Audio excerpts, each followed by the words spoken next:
The Storyteller by SAKI.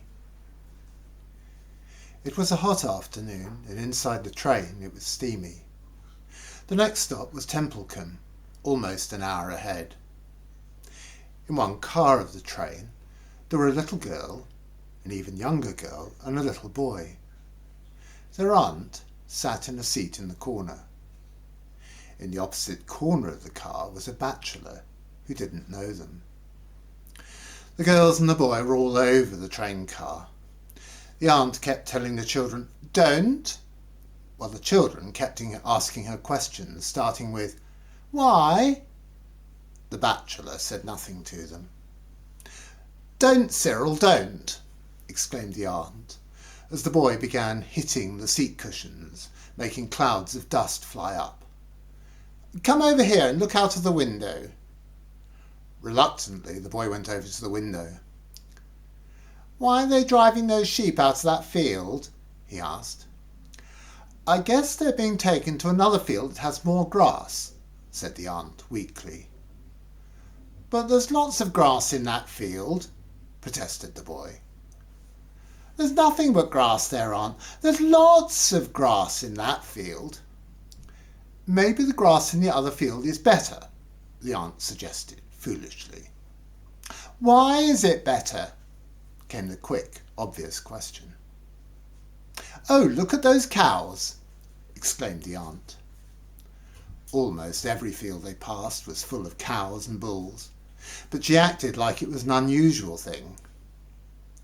"Why is the grass in the other field better?" Cyril kept at her. The frown on the bachelor's face was deepening into a scowl. The aunt saw him and decided that he was a mean, unfriendly man.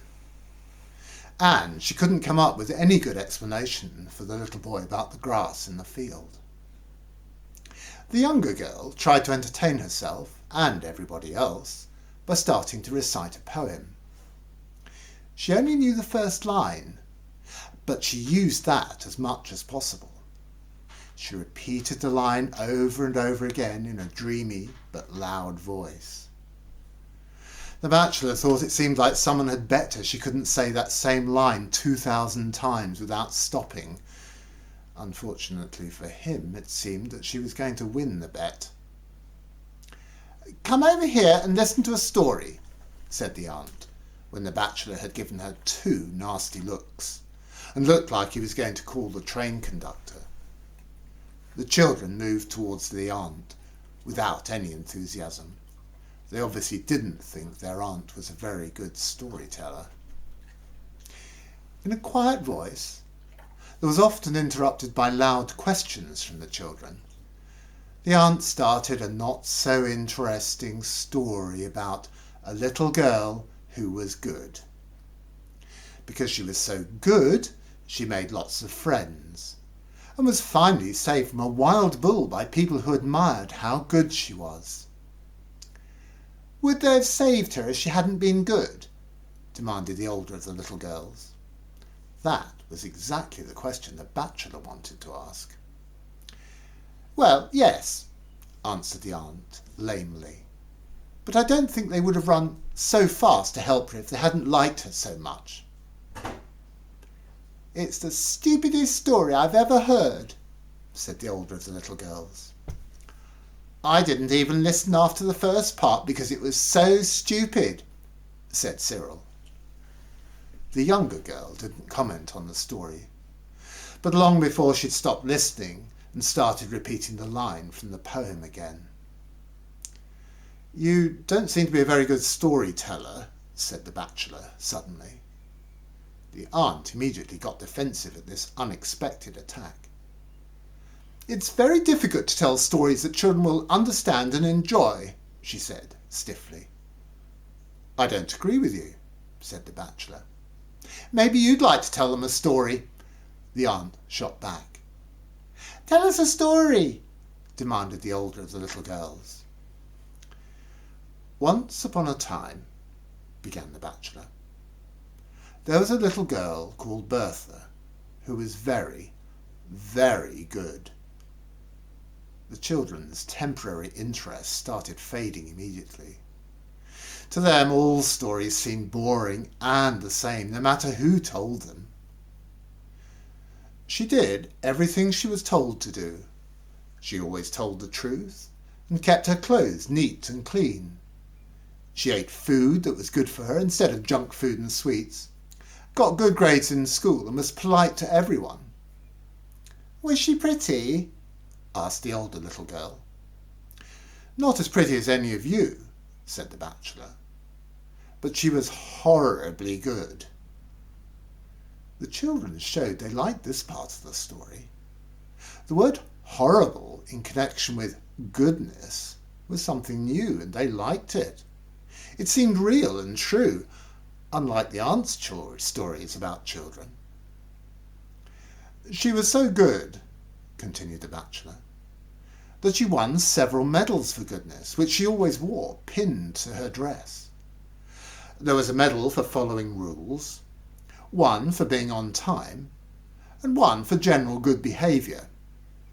They were large metal medals, and they clicked against each other when she walked. No other child in her town had 3 medals, so everyone knew that she must be an extra good child. Horribly good, repeated Cyril.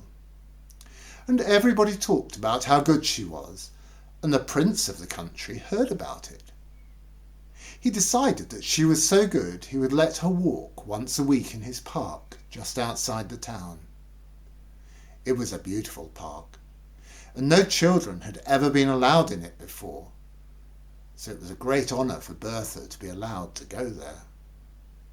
Were there any sheep in the park? Demanded Cyril. No, said the bachelor. No, there were no sheep. Why weren't there any sheep? Came the unavoidable question. The aunt had a big smile on her face. There were no sheep in the park, said the bachelor, because the prince's mother had once had a dream that her son would either be killed by a sheep or by a clock falling on him. So the prince never kept sheep in his park or a clock in his palace. The aunt gasped in admiration at how well the bachelor had answered the question. Was the prince killed by a sheep or a clock? Asked Cyril. Well, he's still alive, so we don't know if the dream will come true, said the bachelor. Anyway, there were no sheep in the park, but there were lots of little pigs running all over the place. What colour were they? Black with white faces, white with black spots, black all over, grey with white patches, and some were white all over.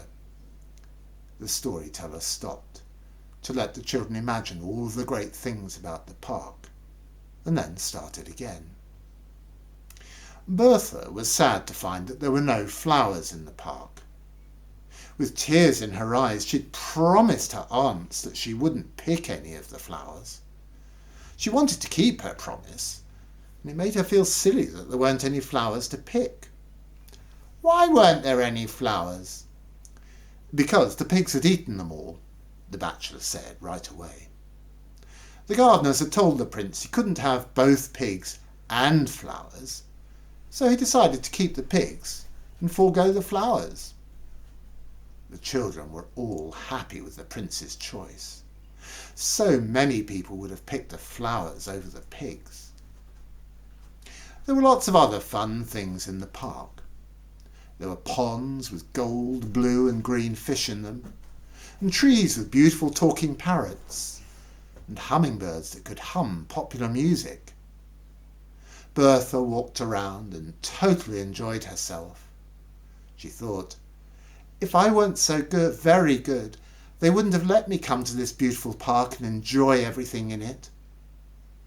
Her 3 medals clinked against each other as she walked, and again reminded her how good she was. But then a very big wolf came into the park to hunt for a fat little pig for its supper. What colour was it? Asked the children, who were now very interested in the story. Mud-coloured all over, with a black tongue and fierce, pale grey eyes. And the first thing it saw in the park was Bertha. Her white dress was so spotlessly white and clean you could see it from far away. Bertha saw the wolf creeping towards her, and she wished she'd never been invited to the park. She ran as fast as she could, but the wolf came after her with huge leaps and bounds. She managed to reach some bushes, and she hid in them. The wolf sniffed the bushes, and she could see its black tongue hanging out of its mouth and its angry grey eyes. Bertha was very scared and thought, if I hadn't been so very good, I'd be safe back in town right now. However, the smell of the bushes was so strong and the branches were so thick that the wolf couldn't smell or see Bertha, so it decided to go and catch a pig instead. Bertha was so scared of the wolf. She was shaking, and her medals for goodness started clinking together. The wolf was just moving away when it heard the medals clinking and stopped to listen. When they clinked again in a bush near him, it dove into the bush with its grey eyes shining fiercely. It dragged Bertha out and ate her all up. All that was left were her shoes, pieces of clothing, and the 3 medals for goodness. Were any of the pigs killed? No, they all escaped. The story started badly, said the younger girl, but it had a beautiful ending. It's the most beautiful story I've ever heard, said the older little girl seriously. It's the only beautiful story I've ever heard, said Cyril. The aunt disagreed. That's an inappropriate story to tell young children. You will undo years of careful teaching. Well, anyway, said the bachelor, getting his stuff together so he could get off the train. I kept them quiet for 10 minutes, which was more than you could do. Poor woman, he thought to himself as he walked down the platform of Templeton Station. For the next 6 months, those children would beg her in public for an inappropriate story.